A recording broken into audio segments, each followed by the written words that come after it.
How are you? I want to talk about the psychology which is involved in achieving a physical goal.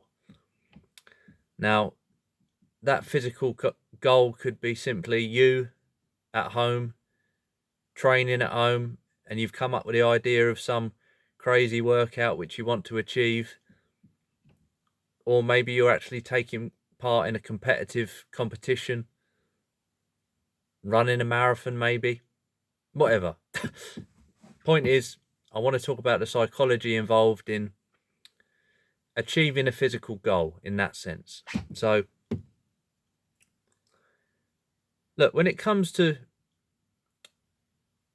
physical activity, achieving a physical goal, exerting yourself physically, you know, genuine physical failure is pretty rare. Genuine physical failure in the sense that training, working out, exercising to the point where you actually collapse, physically collapse. That's pretty rare. And to be honest, you know, I don't see why anyone would train with the intention of actually collapsing. You know what I mean? It's unnecessary, and obviously it's dangerous, to be honest. But discomfort and exhaustion will always come hand in hand naturally when it comes to exerting yourself through physical exercise. You know what I'm saying? Anyway, look, hypothetically, a scenario for you. Let's say you've set yourself an achievement to win a running race. Not even a race. You've set yourself an achievement to run a certain amount of miles. Okay, let's say. So you lace up your shoes, you open the front door, and off you go. Now, I don't care who you are. Even if you're an elite level athlete, you know, at some point, for all of us, genuine exhaustion and discomfort will begin to set in. And as a byproduct, you'll begin thinking, I can't do it. I can't do anymore. You know, we've all had that. We've all experienced this, I'm sure. Now, as a result of you thinking, I can't do anymore, I can't do it, you stop. Obviously. Because our thoughts, generally, as a rule, our thoughts govern our actions. You see that? You see the truth of that? Our thoughts govern our actions, generally. So if you think to yourself, I can't do it, generally that means you'll stop, you know? Now, it's all well and good me saying,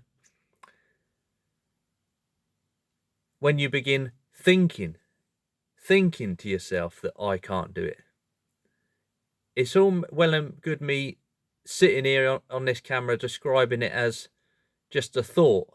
But as you well know, if you've ever done any, you know, extreme physical exercise, in the moment when you are exhausted and when you're really experiencing discomfort, it's not just, you wouldn't just describe it as a thought when you think, I can't do it anymore. You wouldn't just see it as a thought, is what I'm saying. In that moment when you're, you know, it seems like an actuality. It's a reality that I can't do anymore. You know what I'm saying? Now, of course, if you might well genuinely feel like you're going to collapse. And that could well be an actuality as well. It could be more than just a thought. It could actually be that you genuinely feel unwell. You know what I'm saying? That's where intelligence comes in. If I really need a wee, if I'm busting for a wee, that's not just a thought. I really need a piss. You know what I'm saying? You know what I'm trying to say? But generally being the word, generally speaking, I can't do anymore is simply just a thought. It's just generally just a thought. So therefore, what that actually means is thinking that you can't do anymore translates to what that actually means is I don't want to do anymore. You know what I'm saying? It's not I can't do anymore. It's I don't want to do anymore. That's generally what it is, because we can always do more physically. You know what I'm saying? We can always do generally. Again, the word generally. We can always generally do that bit more. A lot more than we think we can. You know what I'm saying? Because generally it's our thoughts that limit our physical abilities. It's our thoughts generally which limit our physical abilities.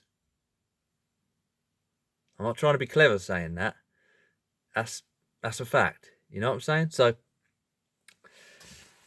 look, if you really see this, if you really see what I'm saying here, that in the heat, in the moment of extreme exhaustion and discomfort, when you're setting out, when you're trying to achieve your physical goal, whatever it is, if you really see that it's just a thought, I can't do it, I can't do anymore, that's just a thought, does that mean you can just ignore that thought? And therefore, does that mean you can just keep going, run around the world 3 times and back if you want? Does that mean you have no physical limitations anymore? Because you can just simply ignore your thoughts and just keep going. Is that what I'm suggesting? No, of course it ain't. You know, personally, you know, I see, me personally, I see that when I'm doing my physical exercise, you know, and I begin thinking to myself, I can't do it. I personally see that it is just a thought. I see it as clear as I see this camera in front of me now. You know what I'm saying? But personally, I don't think about achieving any ridiculous physical goals. Personally, I don't think about that sort of thing. Or in other words, I don't have the desire to achieve any ridiculous physical goals. Thinking about achieving a physical goal, having the desire to achieve a physical goal is the same thing. Desire means thought.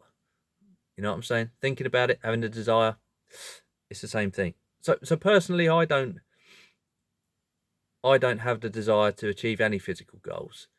I like to keep fit. These days I train 4 times a week, you know, but I have no desire to achieve any ridiculous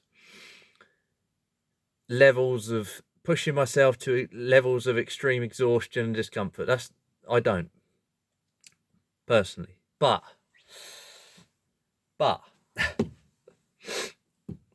if I did have the desire, to, you know, achieve run a marathon or something like, you know what I'm saying? Am I suggesting that I could? Because I personally see the fact that I can't is just a thought. So am I suggesting I can achieve any physical goal I want? No, of course I'm not. At some point, I'm going to begin thinking, I can't do it, I can't do anymore, and therefore, I'm going to stop. You know what I'm saying?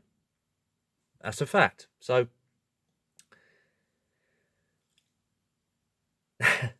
now, self-hypnosis, the title of this video.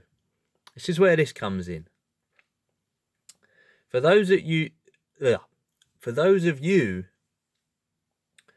that do have that burning desire, or in other words, that for those of you that really think about achieving these physical goals, you know, when that exhaustion, when that discomfort really sets in,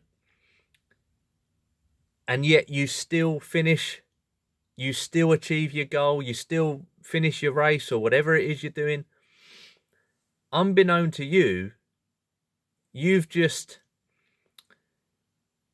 taken part in that's not the right word, that's not the right expression. You've just undergone self-hypnosis. That's a funny expression, I know, but let me explain. What is hypnosis? What is hypnosis? How do I put this into words?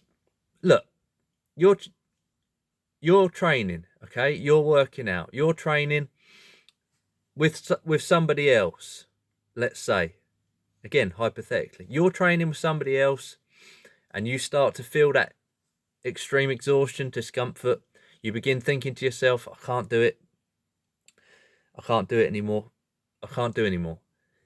And your training partner starts shouting at you maybe. You've got it, brother. Come on, man.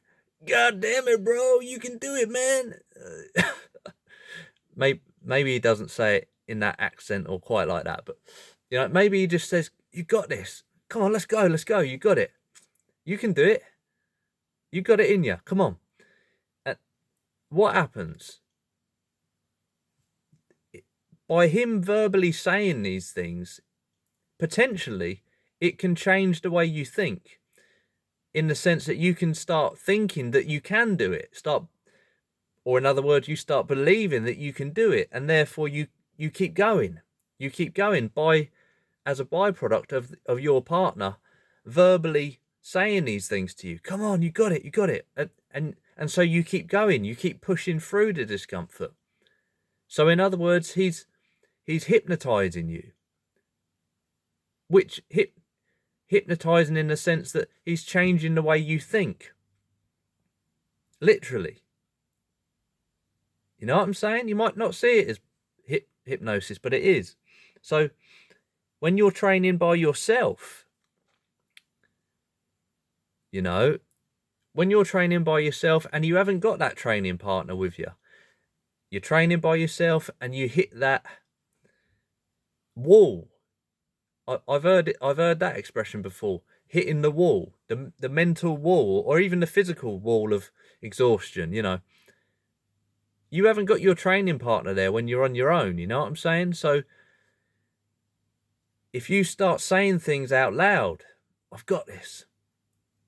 If you start saying things out loud to yourself, or even thinking to yourself, I can do it, you're able to push through that discomfort and exhaustion, and you can physically do more which is self-hypnosis. Again, you might not think of it or word or express it as being self-hypnosis, but that's ultimately what it is when you've reached that extreme discomfort and exhaustion, and you begin intentionally changing the way you think by saying things to yourself. It's self-hypnosis. David Goggins. You know Goggins? Surely everybody's heard of David Goggins in this day and age. Goggins, what a man. In my opinion, he's the master of self-hypnosis. And again, he might not look at what he talks about or discusses. He might not look at it as self-hypnosis. But I read his book. If you haven't read his book, fascinating book. And that's ultimately what it is. He talks a lot about verbally saying things to yourself out loud when you're running, You know what I'm saying? Anyway, look up David Goggins. So, self-hypnosis, that's what it is. How do you do it? Is it something to be practiced? I want to make another video on this. So this video has gone on for a lot longer than I expected it to. So self-hypnosis is an art. It's a skill. It's a skill which I personally certainly haven't mastered. Is it something to be mastered? I don't know. Again, I want to make another video on this because it fascinates me personally. So if anyone's still watching, if anyone was even watching in the first place, all the best. Thank you. And all the best. Take care.